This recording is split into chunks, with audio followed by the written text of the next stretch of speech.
Ndugu zangu wa Kristo Waislamu, napenda kuwaletea picha hii kidogo ambayo ipo mbele yako ya uso wako unaitazama.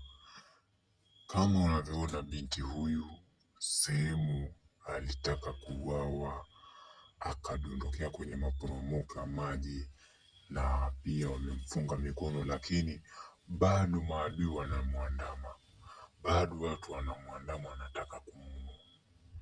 Sasa nikitazama hivi napata picha kwamba maisha yetu asilia tunaopitia, shetani huwa huleta majaribu kwa njia yoyote, kama kutumia wachawi, kukufanyia tu mambo ambao sivyo, ili usifanikiwe kwenye maisha.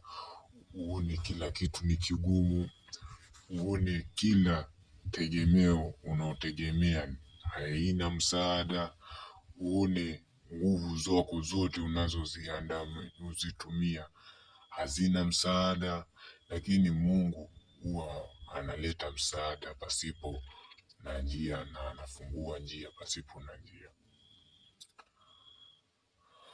kwamba kila kitu kina maana yake. Kila kitu, kila jaribu linapotokea lina njia yake ya kutokea,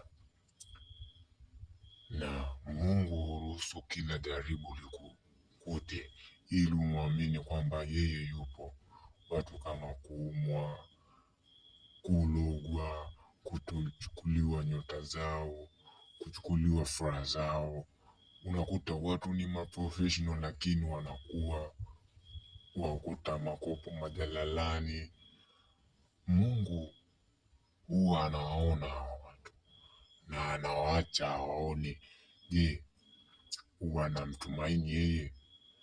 Na misukosuko yote anaopitia mtu huyu ndio mwanadamu unapitia, na ndio kila kitu ambacho unapitia wewe.